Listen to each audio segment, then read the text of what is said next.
There we go. So if you want to catch up, we hosted one with Nebraska forester John Erickson a couple weeks ago, and you can find that on the Arboretum's YouTube channel. And then after today, we have one more plant talk scheduled on February 23rd, and that one is on the winter garden with Sustainable Landscape Coordinator Sarah Buckley. So you can register for that at plantnebraska.org/events. And even if you register and you can't make it here in person, we record, and I will send out the link to the uploaded video on YouTube. So you'll be able to get access to it when you need it. So today we have a Q&A with Justin Evertson and Bob Henrickson. Justin is our green infrastructure coordinator for the Arboretum and for the Nebraska Forest Service. So he kind of splits his time between these two organizations. He's been with us since 1990, which feels like a long time, I'm sure. Yep. To him too, maybe. And if you don't know what a green infrastructure coordinator is, I didn't when I first started here. Justin might be able to explain that a little bit in his introduction. And then the other person that we have with us today is Bob Henrickson. He's our horticulture program coordinator. He's been with NSA since the year 2000, January of 2000. So before I hand it over to our experts, I have just a couple housekeeping tips. This is a Q&A, but since there are quite a few people here, 37 so far, and one more coming in, I'm going to ask that you put your questions in the chat, and that way we can probably keep a little more order, and I can read the chat questions and report them out to Bob and Justin, and they can answer them however they please. I'm just afraid if you raise your hands or you do the hand signal, because I have multiple screens here, I don't want to miss anybody. So type your questions in the chat if you're able to. I'm going to keep you all on mute just to kind of keep order in the house. But if you need to say something, you can raise your hand and unmute. That's fine too. We're kind of a casual crowd here today. And I think that's pretty much it for housekeeping details. I'm going to turn it over to Justin and Bob. They'll give a little background information about their roles and experience here at NSA. And then whatever questions you feel rising to the surface, you can put those in the chat. So maybe start with Justin. All right, Michelle. Yeah, awesome. Thanks for inviting me. I'm glad to be here. And I think both Bob and I could talk about trees and plants till the cows come home. So this will be fun.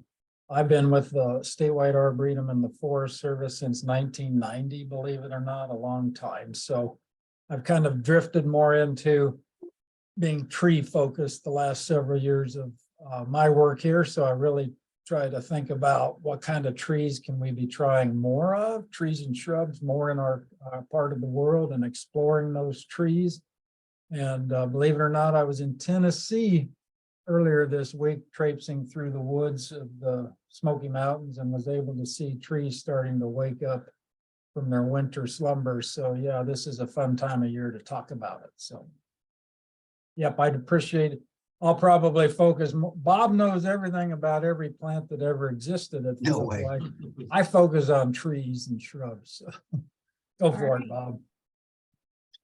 Yeah, hi everybody. Good to see you guys, and a lot of familiar names and I see we have one question already that we can get to. So yeah, I've been with the Statewide Arboretum since 2000. How time flies when you're having fun. And if you ask Michelle, I was actually, so what do you do this time of year? I think everybody thinks that, we're out landscaping in January and February. Well, I was actually sowing seeds this morning. So the fun never stops, and we'll be in the greenhouse in 2 weeks from, well, let me look, 2 weeks from today.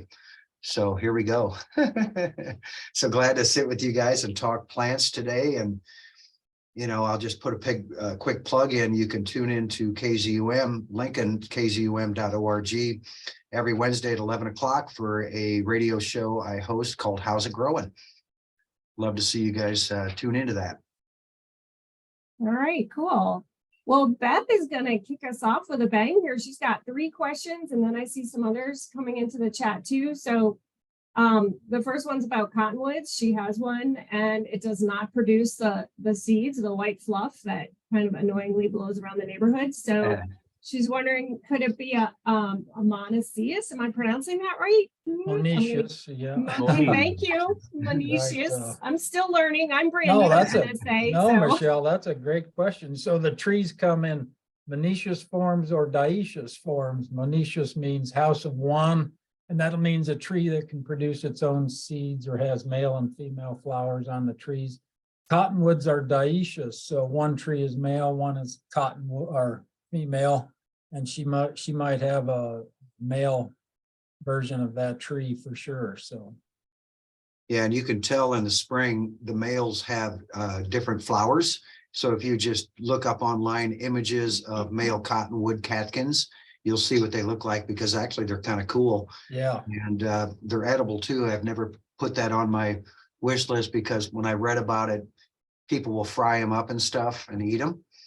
And I thought, well, first of all, how am I going to get those catkins way up in the cottonwood? And secondly, they didn't say it was horribly delicious. It was just kind of Yeah. So I thought, all right, oh, we could talk about the cottonwood all day, but we'll move on from that. Yeah, well, she's got a couple other questions here about micro clover providing benefits to pollinators, and wondering if it's a good option for replacing the lawn. Well, I go ahead first, Justin. well, I don't know that plant exactly, but I do like the Dutch white clover. I don't know what the Latin name is, and it'll come to your lawn whether you want it or not, probably, but you can also plant it. And I do think we had a nice publication, The Seed, this winter, Michelle helped pull together. We talked about a polyculture lawn in there that would incorporate the clover. The clover itself won't persist as a lawn, but I think if you think of it as part of a mix of plants, yep, that'll be a good, and it is beneficial to pollinators. I've heard people actually complain about it because you could step on it and get stung by a bee. Well, I guess that could be a concern for people with bee allergies, but I would think that's a beautiful thing to have bees on my lawn. So what do you think, Bob? Yeah, I had to look it up too, Justin. Trifolium repens is the white clover.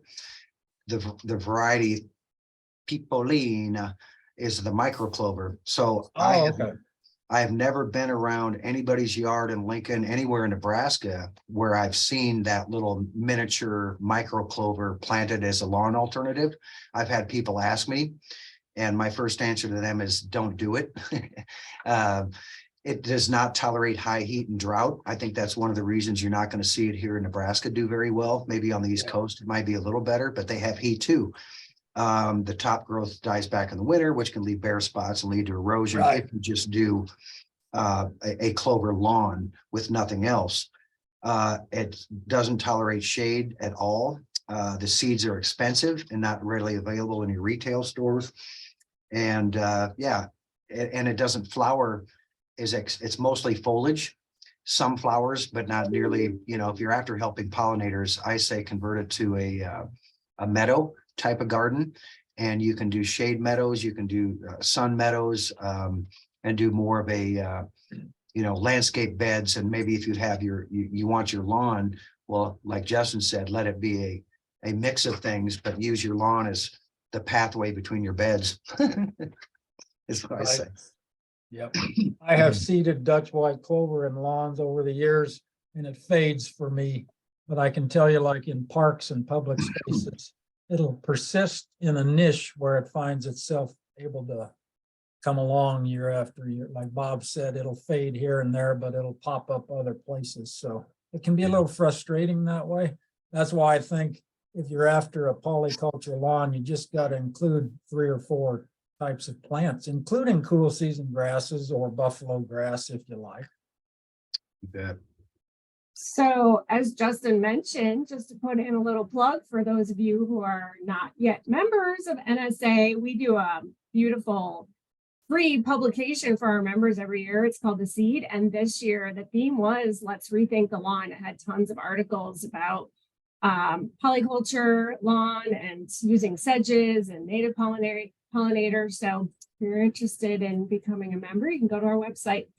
And then Beth had one more question, which I can actually answer. When will the Spring Affair plant list be out? It's the question of the hour. We're already getting lots of people excited about Spring Affair coming up April 27th through 29th. And that publication, Spring Affair News, will be coming out in early-ish March. I think the post office deadline is March 8th. So you can start looking for it in your mailboxes right around the first week or two of March. So we are busy working on that right now. Okay, so next question is from Judith, and she says she has a perennial pollinator garden she planted 2 years ago and left the plants standing over the winter. So when should she cut down some of those stalks and stems that are still standing right now? Yeah, leave them standing as long as you can stand it, in my opinion. What do you think, Bob? Yeah, I agree. You know, for a lot of us, we kind of get the itch to cut things back in March, right? Usually mid-March to the end of March. And if you want to cut things back, tidy it up, whatever. But as you're probably aware, Judith, you know, more and more research is coming out like, okay, leave those plants standing all the time. And for a lot of us, we can't really leave them standing. Well, we can, but you know, you got to be cognizant of how your garden looks too, right? To your neighbors. So usually what I do is some of those taller perennial plants that have pithy stems, those are the ones that the little bees are going to put a nest in. If it doesn't have a pithy stem, they're not going to use it. But when I'm like, well, I cut mine back. For example, I have a cut leaf coneflower, a black-eyed Susan species called Golden Glow. And that baby will bloom at 6-7 feet tall. So I don't want to leave 7-foot stems up in my garden, right? So I cut it down to like, you know, 1.5 feet. So I leave these 1.5 foot stems coming up. And now the bees, in my opinion, have easy access to put a nest in there rather than having to drill a hole in the side of the stem and go through all that work. So what you're really after, Judith, is helping the pollinators. If there's any native bees feeding on your plants, why not create a home for them as well? And then secondly, leaving them in the fall is the big thing. Leave them there because that's going to be a snow catcher for you. You know, if you noticed in areas where there's no plants standing, the snow blows right through, right? If you have just a few perennials, it catches the leaves, it catches the snow. And I'll leave those leaves around my perennials and let them come right up through it because I'm tired of putting wood chip mulch down on my perennial gardens. I just let the leaves be the mulch and the plants be the mulch, and call it frugal gardening, call it lazy gardening, but I think it's the right thing to do as well. Yeah, I try to, that's a real good point, Bob. One thing I do is I cut my perennials back and then I pile them at the edge of my beds, and it can look kind of ratty, especially in the park. But I want to keep I want to recycle those stems back to where they came from. And I want the pollinator babies that might emerge from them be near there too. I don't know if that makes sense, but why are we hauling them a mile away or hauling them to the landfill? So yeah, I like that, Justin. You have a bunch of cut stems that's easy access for them. Have you ever witnessed any bees using them? no, I don't witness that. So, but I'm not looking at it real close. Right. We're not retired Yeah. yet. That's good to know, because I do start to get itchy fingers around March and just cut everything down, and maybe I'm doing that a little too early and the insects aren't ready to come out yet, so I'm disturbing their habitat. So that's good to know. Don't put Maybe yourself. one thing to say too, Michelle and Bob, not to belabor the point here, but I remember talking to campus landscape managers here a time or two, and they do some cutting back in the fall because of the workload. They can't get it all done quickly in the spring. And then they have, when they get moles and voles going real hard in some sections of their perennials, if they cut them back, then they have less mole predation on some expensive like I believe that. Atris. Yeah. So Yeah. those are things I can think of that you maybe want to cut back earlier. But Yeah. Yeah, good Well, point. Is go ahead, Michelle. Timothy has kind of a similar question, but specifically about the lead plant. So I'm assuming like that one can remain standing too. He says he's found contradictory information about cutting them down. So I'm assuming that one should stay standing. Yeah, good question, Timothy. And you know, it is one of those head scratchers. I remember growing lead plant a number of years ago, and it's such a woody plant. We generally call that suffrutescent, but in this case, it's not necessarily suffrutescent. A suffrutescent plant is a woody plant that dies back to the base every year. The bush clover, Lespedeza, is a good example of that. Lead plant often doesn't do that. It'll leaf out on last year's wood, right? As you know, Timothy, but the plant can get a little scruffy looking with age. And I've seen plenty of prairies that get mowed and the lead plant comes back no problem being mowed down to 4-inch stubs. So using that concept, Yeah.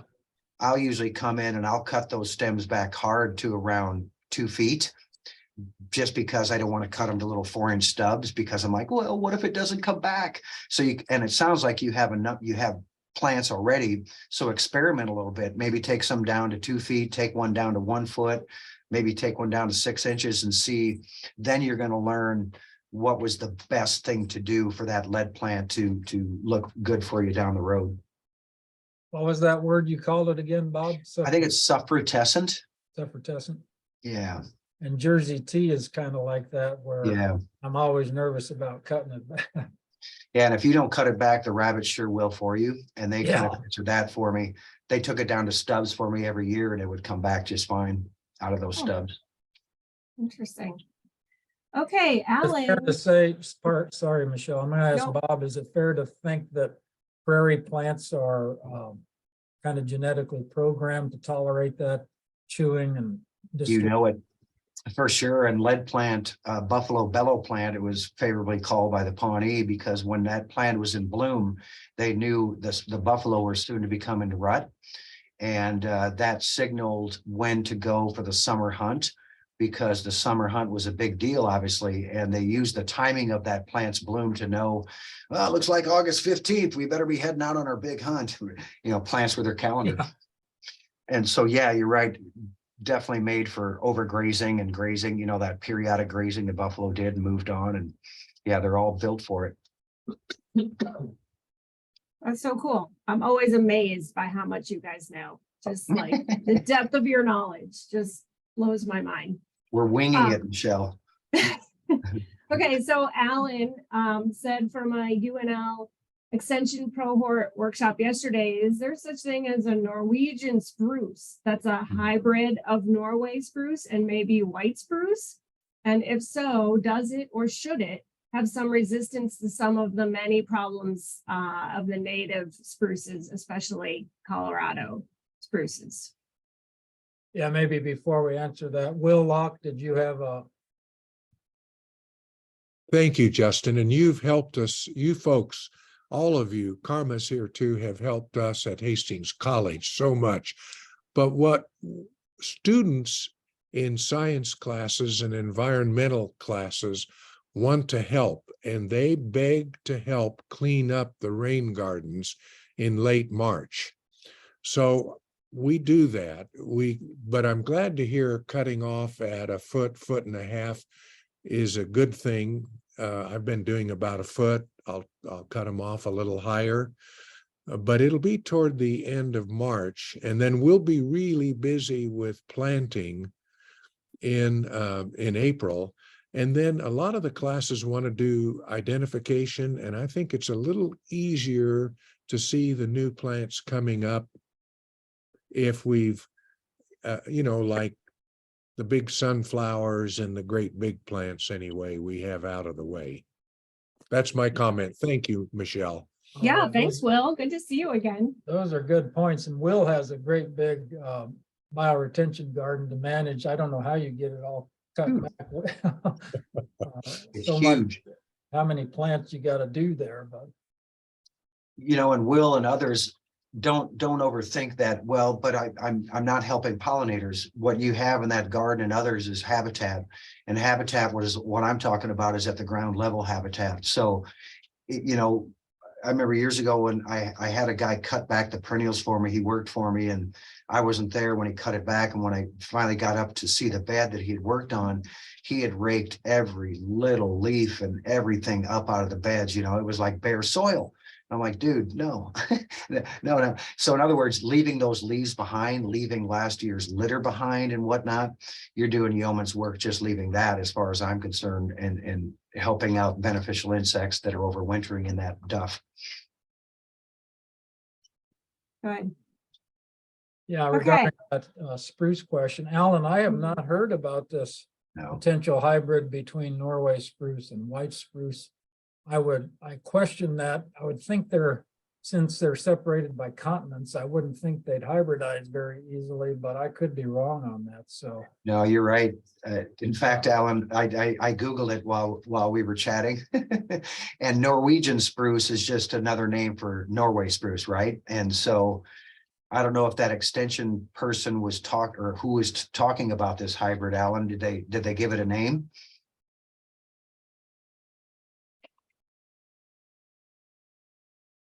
It was actually me that was asking about it. And from our tree inventory in 2012 in the Harmon Park Rock Garden, there was a Norway spruce and some others, and some, I believe, fairly good tree ID people were talking about that it could be a Norway or it could be a Norwegian. And that interested me because I thought that sounded almost like a distinction without a difference, but they talked about specific characteristics of so on. And now I'm starting to wonder if they were having me on, or if it's something that does exist, but is just not that well known. And then not from that original memory, but then since then, with some of the problems we're having, if there were old world spruces that could be hybridized with North American spruces, I would wonder if some of the hybrid vigor and characteristics might produce some resistance to some of the things, because the hour-long session on spruces just was a hand in glove fit with things we're seeing, where it's just there are people they mentioned in, I think, the Twin Cities, where they're done with blue spruce, which is unfortunate. And the same thing in the South Dakota Pest Update. Almost every issue has spruce issues. And what we're seeing in actual landscapes here. And I've heard the same thing, I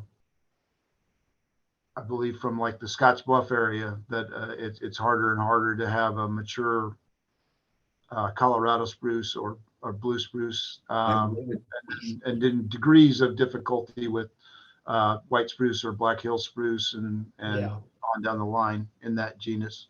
Yeah, I think that's a really good question, Alan. It's just my personal opinion, but I think Colorado spruce is going to fade from the Eastern Great Plains environment over time. So not that we'll lose them all, but it does have so many problems. I don't plant them anymore. I think I think the Black Hills or the White Hills spruce is actually still a little bit more resilient for us, but it has its own stretch of problems. But the Norway spruce, it is a good tree for eastern Nebraska, central and eastern Nebraska, and it much less disease prone. It tolerates the humidity better. So, but not nearly as good for western Nebraska. So if I'm in western Nebraska, I'd probably lean towards Colorado spruce a little bit and Black Hills spruce. And it depends on what you want. If you're looking for a look-alike to Colorado blue, the concolor fir might actually be closer than a Norway spruce, and maybe has some of the less problems being in a different genus. But are you seeing big problems in Kearney with Colorado spruce? Yeah, and the session yesterday helped us to get a handle on that. It probably is multiple things in most of them. Needle cast and the bark beetles, some of the slides of those looked a lot like what we're seeing, and the Cytospora cankers, and co-occurrence of those, and then the other maybe more usual suspects kind of things like overwatering or drought, which either one is a problem. And then just to jump ahead, somebody else had a question about a design team working on something where they were insisting on all natives. And I typed in, I didn't hit send on it yet, but while I've got my mic unmuted, Nebraska has 2 or 3.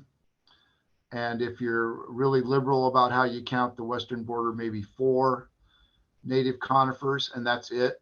So if you don't want to open up that palette to naturalize, it's really going to be hard to meet some of the 2010 5% diversity goals if you don't convince people that naturalized is okay. If they're North American natives, they don't have to be native to your state, and maybe they're not being that specific. But with that, I'll go back to mute. Yeah, thanks, Alan. Thanks, Alan. Just FYI, if you're interested, Toby did put a link to our membership information on the website in the chat. So that's there if you need it. Austin is looking for guidance or rules governing native plant tree seed collecting on public lands for a home landscape. So state parks, WMAs, any unique places, public or private, to check out in the state for a rare tree enthusiast. I wonder, Austin, are you saying any unique public places or private places to check out trees? Are you saying to get seed? Or are you just saying to visit in general? Correct. think he means to Both, get just seed. as a person who loves trees and Cool. and wants some unique sites to visit and see with the Awesome. family. Awesome. Well, we can take that second part first. For sure, my go-to, Austin, is always Indian Cave State Park. If you haven't been there yet, you got to put it on your list. And then if you don't want to go quite that far, you can just go across the border into Iowa at Wabaunsee State Park. Great wintertime hike at either one of those places. You don't have to wait for spring. Those would be really good. Certainly here in Lincoln Wilderness Park, you aren't going to get nearly the variety. And then just for a tree stroll at Arbor Lodge around the loop trail at Arbor Lodge is a nice place to go. Any other ideas you can think of, Justin? Yeah, I echo all of those things for sure. Most of our eastern Nebraska state parks, well, all of our state parks, even like Keller up north of Ainsworth. Wow, that's a fun place to see some bur oaks on the edge of their range. Wow. How about the Cowboy Trail, Bob, at Valentine? You can get down in there and see where the pines meet the bur oaks, so you can see where west meets east. Those come to mind. Yeah. Oh, sure. Yeah, you definitely got to canoe down the Niobrara and see where the 4 biomes come together. If you haven't done that yet, Austin, definitely put that on your wish list. Every Nebraskan should, right? But yeah, great trees along the river there at the Niobrara, really any of the rivers. Yeah, I think that gives you some good places to hunt, and Elmwood Park in Omaha is a good place to visit for cool trees. Of course, UNL campus here is another one. I got to give a shout out to them, but yeah, lots of good places to see good trees, but I always start off at Indian Cave. Awesome. So- Ram Park too, because it's kind of Yeah. less visited. So Yeah. Are we Yeah. allowed to, as just regular people, collect Yeah. acorns and seeds from like city parks and stuff and bring them home and plant them in our yard, as long as we're not taking like wheelbarrows full? Right. Yeah, Okay. I think the Game and Parks has rules. Any property that is managed or owned by the Game and Parks Commission is going to require you to have like a collection permit. If I know correctly, and I know, like for Wabaunsee, for example, I just stopped at their park office and asked them if I could collect, and they didn't have me sign any form or fill out anything, but they knew I was also with an organization, right? Versus, just the public collecting.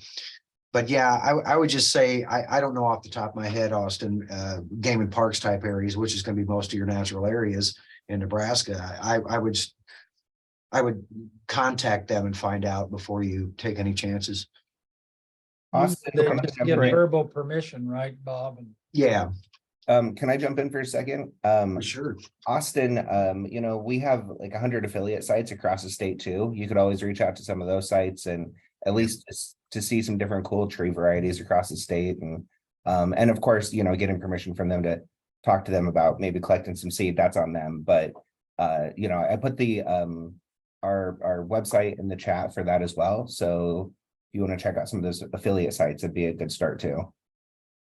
Yeah, Austin, maybe, it's good to hear from you and see you. Austin was a intern for us a few years ago and did a lot of good work on mapping some affiliate sites and stuff. So send an email, Austin. I'll give you an idea on some of the places I like to collect seeds. Okay, great. Well, Thanks, Thanks. Justin, Bob. thanks, Austin. But Bob's the Okay. king of traipsing down seeds across the state. Bob can tell you some stories about seed collecting. So Yeah, and fortunately, Austin, I have, we have 2 or 3 people that allow us access to their land, which is a huge part of it. Mhm. Thank you both. I don't bet. think you need to feel bad though for picking up acorns along a street or in a park that we're just going to feed the squirrels otherwise. Like Bob said, just be careful, know where you're at. I pick up a lot of acorns out of parks and along streets, falling in the curbs and stuff. Yeah. Okay, I know Alan touched on this question a little bit. It's from Kat, and she has a question about trees and designing a public landscape with community members in Carter Lake. So one community member is very insistent that every tree proposed for their site be a native tree. And given shifting hardiness zones and changing climate, et cetera, how important is it to you two that a tree is native? Or is there a good reason to leave room for adaptive non-natives in future canopy planning? Wow, what a deep question. I'll offer a quick personal opinion and then let Bob go. I always talk about, I do value native species in a regional sense. So like if you're in Carter Lake, Iowa, I would cast a net that maybe is 100 miles in diameter and say, that's my area, I'm including locally native things, but also be aware. And the reason why you do that is because of the associated animals that exist on these trees. But just be aware that these trees have come and gone across the Great Plains for eons. And so there may be species that aren't technically native in the Carter Lake area right now, but they were here 800 or 1,000 years ago when it was warmer, and now it's warming again. And so a good example of that is post oak. I would not have any hesitation to call that a locally or regionally native tree, maybe even something like sweet gum. Or maybe you look north and say, it's not too far to the white pines in Minnesota. That's the way I see it, because these plants have pulsed in and out of the region for thousands of years, and it's really not fair to look at one snapshot in time about what's native, because I think if you plant those regional things, the fauna will come to them, the caterpillars, the insects, the birds.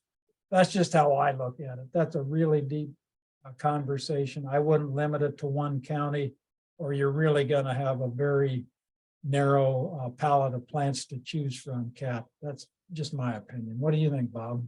Yeah, I agree. And Kat, one thing you can do with somebody like that is, okay, yeah, as much as we can, let's go with native trees. And from a regional sense, if you're looking at Nebraska, Iowa, of all of our native trees out there, what would you say, Justin? Around 30 of them, maybe 40 of them are so-called landscape worthy to people. Right. Others, though, I think are on that list. So for me, yeah, sure, you should have black walnut there. Sure, you should have, Kentucky coffee tree. And I think there's plenty to choose from to stay within that native boundary and keep that person happy. But just like Justin said, if you just go, to Northwest Missouri or central Kansas or, Eastern Iowa, all of a sudden you're adding 20 more species, and the fauna aren't going to say, well, wait a minute, this isn't Nebraska or this isn't Western Iowa. I'm not going to feed on this tree. Man drew borders, the plants didn't. And so, and then as far as your question of, is a good reason to, or the, shifting hardiness zones and changing climate, Arbor Day Foundation, whoever shifted the hardiness zones and made Lincoln, I think, zone 6. I don't like that because all it takes is one night. And we were at 31 below 2 winters ago, and I never thought we'd see 31 below again. But for us tree people, it also says, Well, good. Finally, we got a 31 below night where we can see, are we messing with things that we shouldn't be messing with that are coming from more southern climates like the post oak in southern Kansas, right?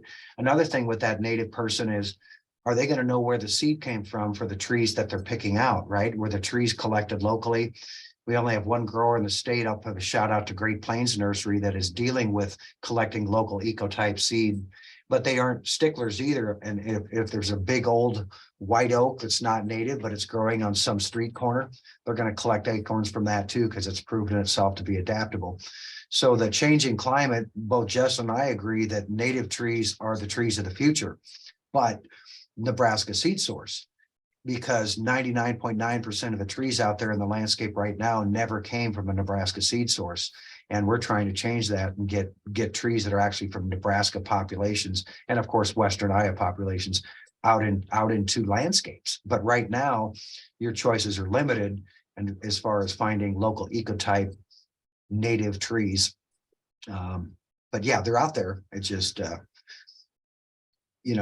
Justin's talking, what's feeding on those trees, what mainly is moths and butterflies are laying eggs on the leaves. And then those moths and caterpillars, the caterpillars of those moths are getting eaten by birds and songbirds feeding their young. So that's really what we're after, is avoiding maybe Chinese species now and Right.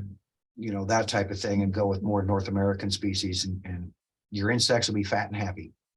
Right on. Yeah. So maybe follow up one little comment you asked Kat about adaptive non-natives. And I actually, so as an arboretum, the statewide arboretum trials a lot of these different trees. And I would just say, go to the Nebraska invasive species website, or maybe an adjacent state's invasive species list. And if something is showing up on there, don't plant it. But that doesn't mean we probably can never plant an Asian species if it makes sense in a very urban situation. We're like Western Nebraska, for example, where I'm from. If we only used regionally native species, we would not have very diverse community forests. So it helps to have other species that can help bridge that gap a little bit. But just be careful not to unleash an invasive plant. All right, thank you for that question, Kat. Just a reminder to folks who may have joined us late, if you have questions, it's helpful for us if you put them in the chat, and that way we can keep track of everything. Will is interested to know if there's a new crabapple hybrid that you guys would recommend. Will, I'd appreciate your opinion on, and Bob's too, or anybody else online. I have not paid good attention to crabapple cultivars for several years, but I do love crab apples. They're a good, almost native-like plant to have in that lower level of canopy, providing a lot of service to pollinators, and we can even eat some of those things. So I tend to drift towards some of the tried and true crab apples. I like David and the variety David and Donald Wyman. And then, believe it or not, the old-fashioned Dolgo crabapple is so disease resistant and cold and storm resistant. That's what I trend toward, but I'm sure there's people here who know way more about nice new cultivars than I do. Yeah, you're right. I certainly haven't kept up with all the new ones either, Will. And, I just remember a comment Doug Tallamy had, the fellow that authored Bringing Nature Home, because he was talking about, like Justin said, the near native chemical makeup of the leaves of a crabapple. Even though the crabapple, I think, originated in Uzbekistan, we had a prairie crabapple native here as well, a Malus ohioensis, right? And he said the chemical makeup of those leaves are so similar that know that you're doing it right by planting a crabapple, that those moths that will still lay eggs on it, still feed on it, and provide caterpillars for the songbirds feeding their young. That being said, yeah, sure, you could go with a new, and I don't know how many hybrids are actually out there, Will, versus just selections. I don't know if there's really hybrids out there per se, but yeah, there's new ones, great new ones out there, as well as still great old ones. I remember the one I really liked was Harvest Gold. It's a yellow fruited crabapple. I think it's a handsome bird, and has yellow fruit versus the red, which is a nice. And on my walk to campus today, The Dolgo crabs have all dropped their fruit, but I'm glad Justin mentioned Dolgo. That's Dolgo. It's kind of hard to find in the trade anymore, but where I would like to see the crab apples go now with people is you're creating more edible landscapes, more food forests, if you will. Well, the Dolgo is a big 1-inch crabapple fruit that we have harvested and made some mighty fine wine out of. Makes great wine. Oh, I've made jelly out of as well. Crabapple jelly. I'm telling you, it's 5-star. It's got a nice tartness to it. Good stuff. So let's plant crab apples, and not for the messy fruit, but to harvest the so-called messy fruit. And the birds go crazy for that thing too. And if the fruit does drop on the ground, it's rotting, guess who's going to eat it? Wasps, flies, bees, butterflies. So that's what we're getting back to, is we're actually celebrating messy trees. Go figure. Yeah, I like it. You probably don't want them right by the front door of the science. Right, building, right. but, there's room for them, yeah. Go ahead, It- Will.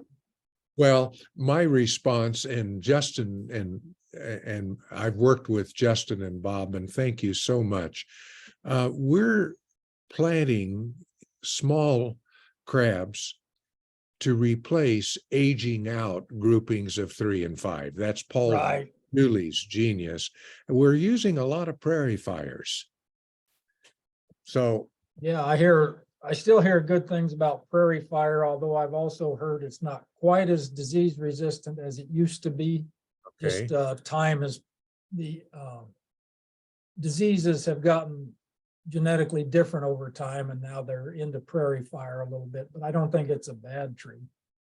If I remember right, Justin, prairie fire is not a very good fruit setter. Is that right? It doesn't have a whole lot of persistent fruit. I like the ones with fruit personally. Me too, yeah.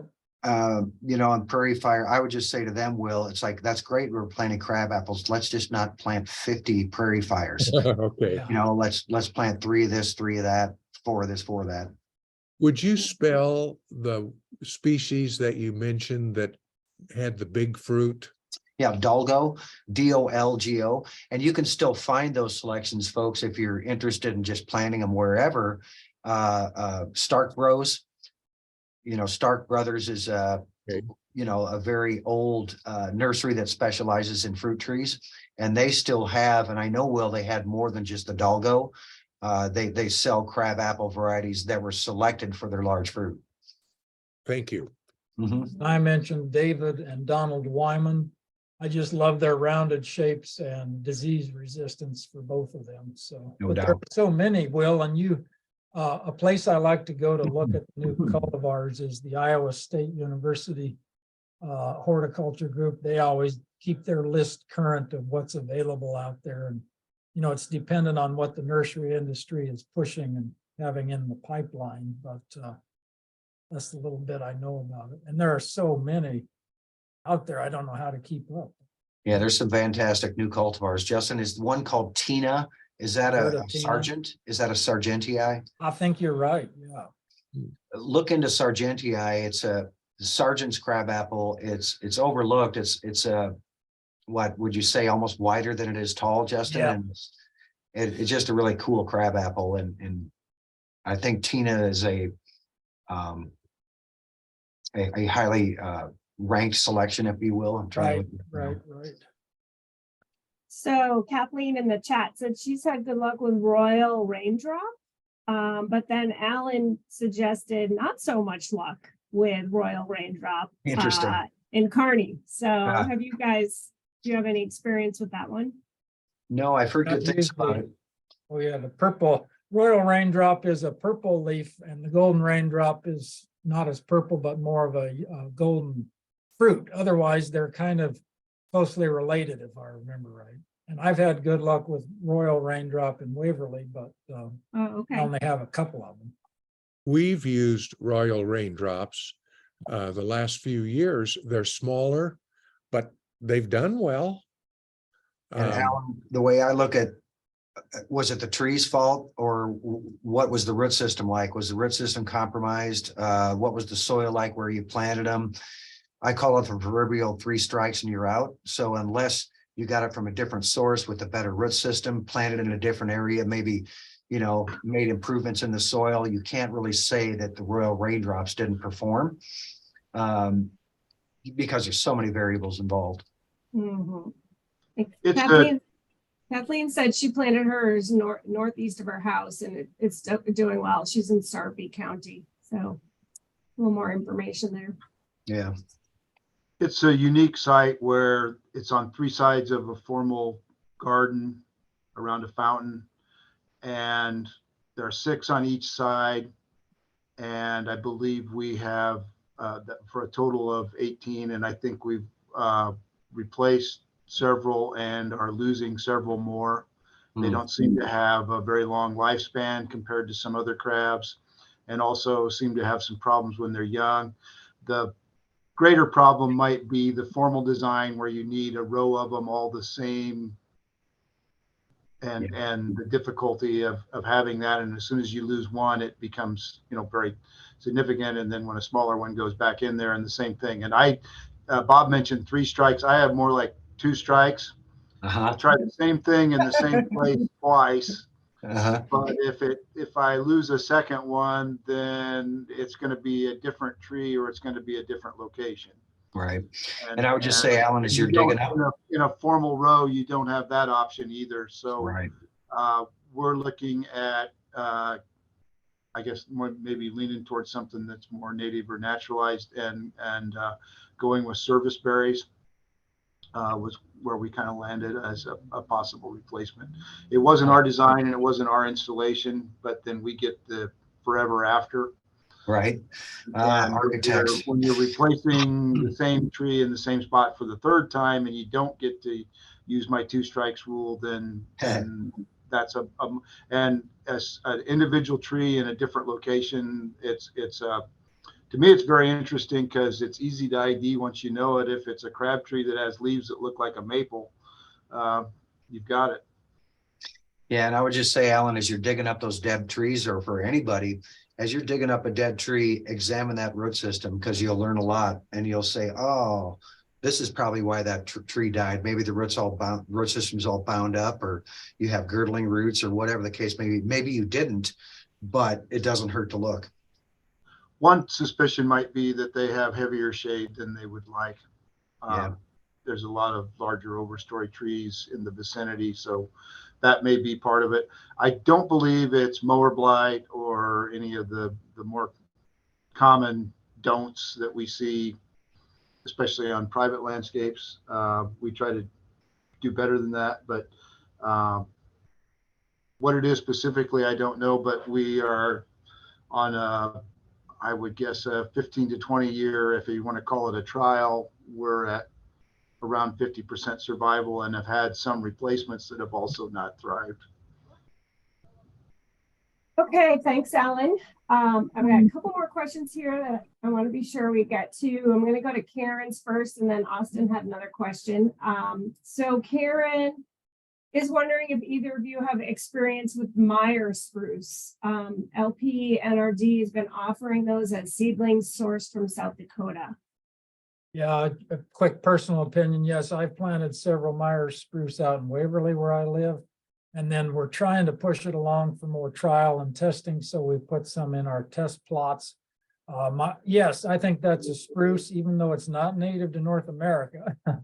It's worth a look because it's probably going to be more disease resistant than Colorado spruce. The theory being it's very similar in appearance, but tolerates our humidity better. So give it a try. In my experience, it's slower growing than Colorado spruce. They seem a little squatty to me here, but I'm only looking at maybe 30 or 40 total plants. So only 30 or 40? Well, across our test sites. That's a lot. Yeah, and just know this, Karen, that it isn't a Chinese species, right, Justin? It's not native to North America. Jury's still out on it. We don't know. And I think, getting them from the NRD is probably your best bet because they're pretty inexpensive. The problem is you have to get 25 of them, I think. But you could always, pawn some off to a neighbor or whatever if you don't want to plant 25 of any given species. But yeah, that's been my experience. I got some, planted them out in my nursery, and they didn't do much growing in 4 to 5 years. Yeah. I mean, Mhm. after 5 years, these things were still only 4 feet tall. So I think Yep. expecting them to show up in the nursery industry is probably a tall tale, because last time I checked, they're trying to make a buck. And if something's Yeah. only growing 3 to 4 inches a year, and they have to charge you $250 for a 3-foot tree, you aren't going to go there. So yeah, Karen, a good place to start and to play with it would be the NRDs. And then let us know how it's doing. Right on, yeah. Oh, she says we already planted 25. Oh, you All go. Oh, right, wow. good. That's awesome. Okay, let me scroll back because Austin had another question. Oh, here it is. So trees, shrubs, and perennials that you both are seeing becoming more commercially available for urban landscape applications that need to be used more for the landscape architects in the room.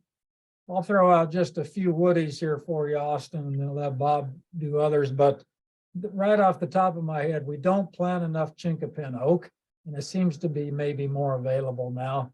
I would say the same thing about a pecan tree, although people worry about the mess. Another tree I would becoming more enamored with all the time is black gum, as a shorter intermediate sized tree, a squatty tree. It's not a shade tree, but and then Is that- shrubs. Is that a Oh. Tupelo? Is that another Yep, name? for black it? Okay. Tupelo, Austin, right? Yep, it's much more, it's considered kind of a swampy species, but it'll tolerate Lincoln, Nebraska or eastern Nebraska just fine. So most any site. And then a couple shrubs, black haw viburnum doesn't get planted enough. It becomes a small tree over time. The American hazelnut is so easy to grow. And then one that's tripped my trigger in recent years is Dyervilla, or the sometimes called bush honeysuckle. And that's a bad name for it because we don't want to plant the common honeysuckles from Asia that are invasive species, but our native North American Dyervilla bush honeysuckles are really attractive small shrubs, and we don't have too many small shrubs that are natives. What do you think, Bob? I'm with you. The southern bush honeysuckle, Dyervilla, it's one of those tongue twisters to try to pronounce. Dyervilla. Anyway, it's an awesome little shrub that, I remember playing with that plant kind of in the 80s, Justin, right? People were kind of planting them, and now there's newer cultivars out there on the market that have larger flowers and whatnot. Tough as nails, dependable, overlooked and underutilized, and availability might be a little bit of an issue. You'd have to look around. So it's good to see that one, getting on the map as far as shrubs go. Button bush is another one that, you call it a shrub or call it a small tree, whatever. People often want a button bush, but now they have these selections, a little Sputnik, and then another one that are like only 4 to 5 feet tall, supposedly. Sugar My shack, guess- yeah.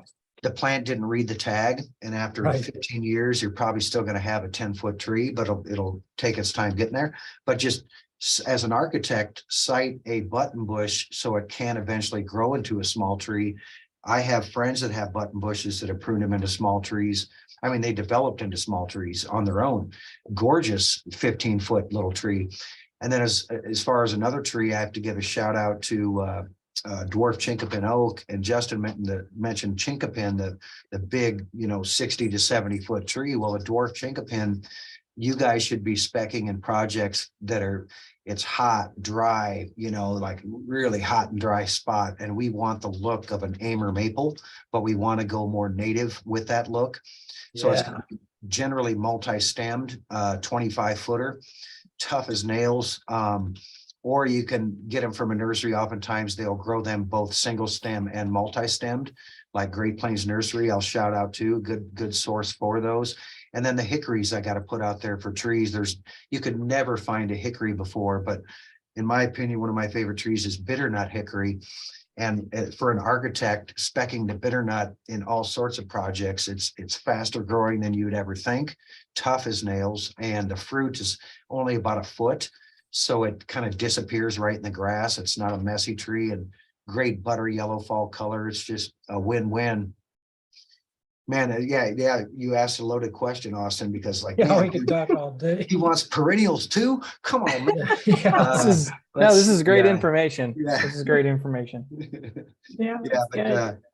when Justin's emailing you back, he'll Maybe, I'll just one perennial. I got to give a shout out for dwarf blue indigo, and dwarf blue indigo, when I arrived at Yes. Delaware, was pretty much an obscure plant. It wasn't heard of. You couldn't find it anywhere. Now dwarf blue indigo is hard for nurseries to hold on to. Great long lived, just Google images of it, Austin, dwarf blue indigo, and you'll say, where have you been all my life if you're not familiar with it? Easy plant, long lived, the peony of the prairie. It'll live for decades. Yeah, and I So would, pretty. It's on my Oh. list of plants I want to put into my garden this year because I learned about it through my NSA colleagues, and we sell it in our plant sales Yes, and at Spring right. Affair. So there you go. Boom. I was gonna have for one little bit here, Austin, too, that I mentioned we don't have many native shrubs to choose from. And one thing I wish maybe landscape architects would start doing is speccing some of our shrub-like prairie perennials, like dwarf baptisia or Amsonia blue star.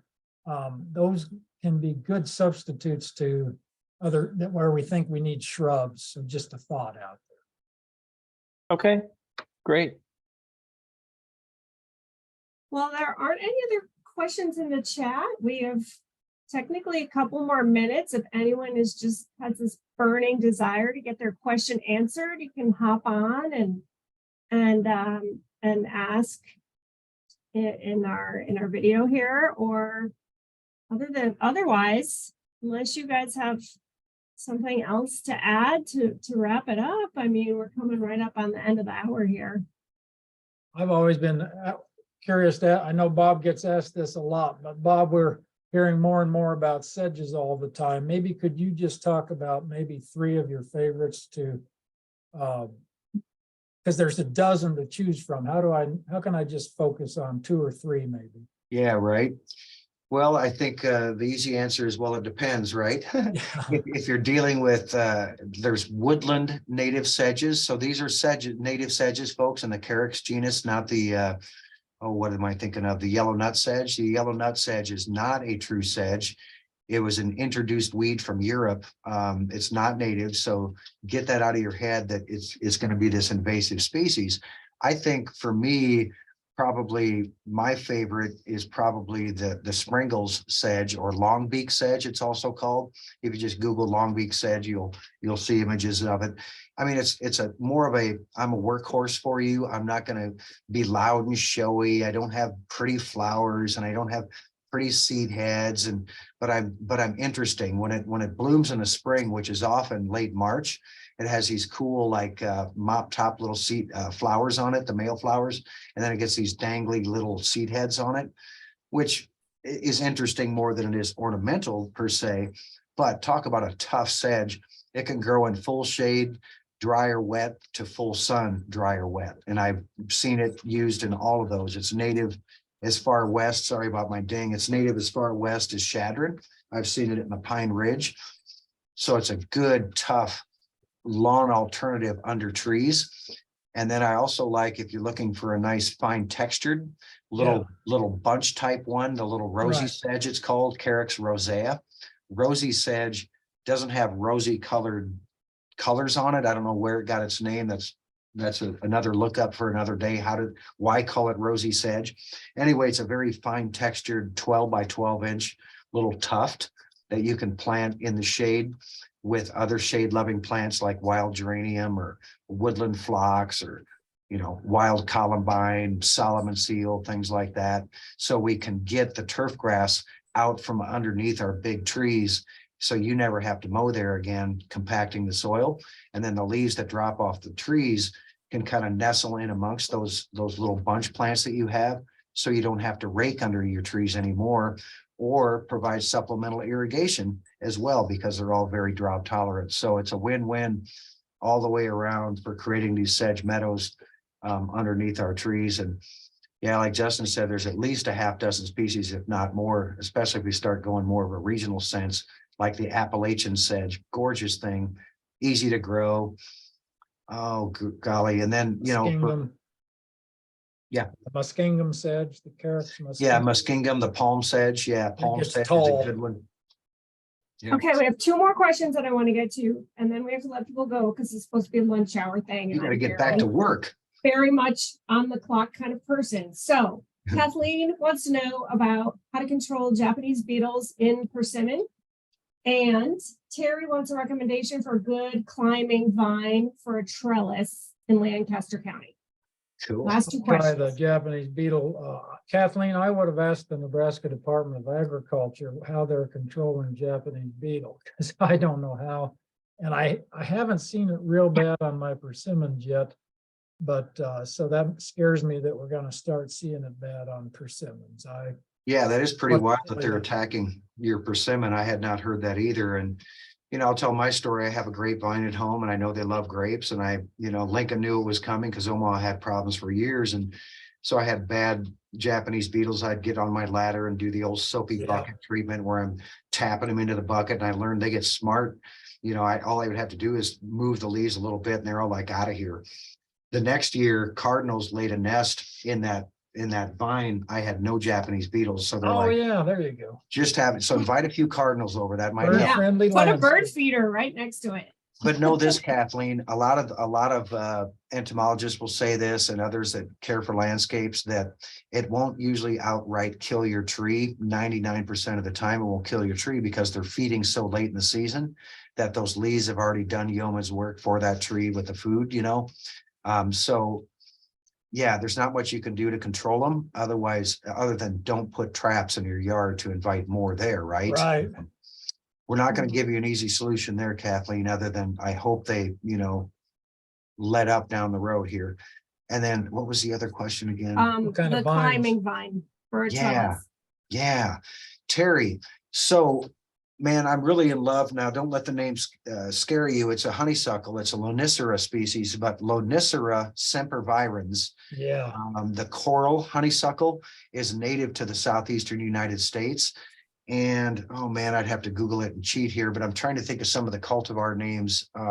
John Clayton, I think, is one. Right. We offer, I think, at least 2, if not 3 at Spring Affair, a yellow flowering one and then a nice reddish one. I'm telling you, they're winners. And just look up images of coral honeysuckle online and you'll go, oh yeah, that one. And this is the one with the red flowers that attracts hummingbirds, as well as other like hawk moths and things like that. So as far as natives go, that's about as close as you're going to get. And then also, if you can find it, it's a little harder to find, look for what's called the pitcher clematis or clematis pitcheri. Pitcher's clematis is native to Nebraska, Kansas area. Bluebird used to carry it. Believe you and me, if they had it, I'd order it. And I don't know if I was able to get any for Spring Affair or not. I'd have to look at my cheat sheet, but those are good clematis. And then also finally look for one called Clematis texensis. It's a leathery type clematis, beautiful thing. I think there's one called Princess Diana, which is I'm trying to think of the common name of Clematis texensis, but just think of Texas clematis when you type in Clematis texensis. Google will find it for you and you'll see some of the selections that are out there available. We'll have some of those at Spring Affair as well. They're sometimes called Virgin's Bower, maybe, or Yeah, Virgin's Bower, that's our native version of Sweet Autumn, Justin. And Virgin's Yeah. Bower, I've heard a gal in Omaha that's a native enthusiast just said it's an overlooked, underutilized vine. She really likes it I on her agree. trellis. And it's a little harder to find though, Terry. I think here locally, you could look towards our friends there at Midwest Natives. I think they carry it. It's on my wish list to maybe someday carry it, but I'm not convinced it'll move either. So, It's but a that's a tough place to plant, look though. for it. it's Yeah, as I'm beautiful in not flower. seeing the pitcher clematis on our Spring Affair list this year, Bob. So Yeah, I don't think I was we able might to get need it. that. But I think you said Princess Diana, that one's on there. Yeah, texensis, yeah. Mhm. Yeah. Yep. Okay. So there's a Just couple. avoid the Sweet Autumn clematis though, right? Yeah, we're done with that one. Yeah. Oh, Don't- yeah, that's the don't one I have plant in that. my yard. Okay. I think that's good. I think that's it, you guys. This was great. Thank you so much. Thanks for everybody who came by and tuned in for the conversation. We appreciate you. And of course, we appreciate Justin and Bob. So thank you. And I'll send out this recording. You can share it with all your best friends. Thanks, everybody. Thanks, Thanks. everybody. Thanks. Pray Bye. for snow. Yeah. Bye. So. Thank you.